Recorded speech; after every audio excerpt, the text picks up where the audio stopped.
Halo bro, bersutana pun yang national jom. Mata sini PEP, bukan lift single arm, jerk, press ya ne. Ti kumbaya baro pi wa ma pi ang ba, andang lift ya ne. Na floor sejong overhead. Bisa subscribe ma. To okay no problem to subscribe nam. Te bini pan ma. Kantam iba Marcus yang ya.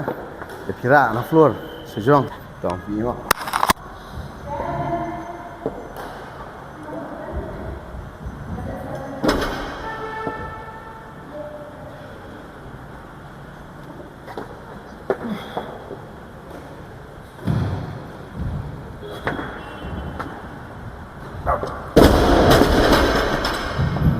Kani gadi 90 kg.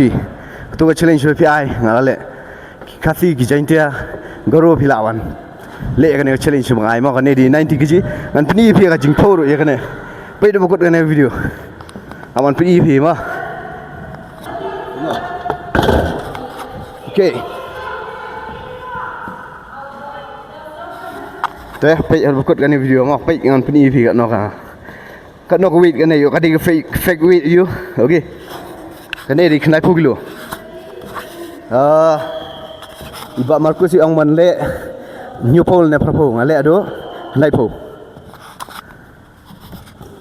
Kumna weight kani weight ke ba anang sudah le andama.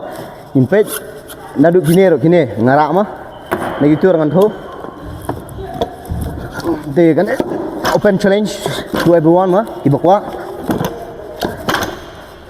But ya kani challenge dah pila. Hapok stiu, mah, hapok stiu dengan IP, hapok stiu menda, nado menda sengi hado banda, ayu dengan ablut menda sengi kemudian, dah pila kemudian ai kumdo kembali IP kembali,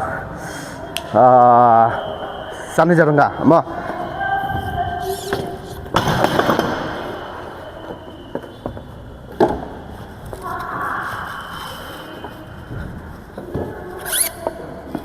Penulak tu. Duh.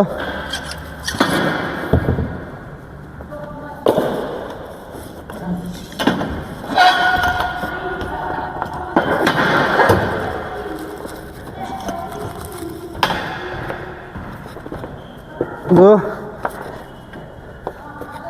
Ini plus gini. Hi.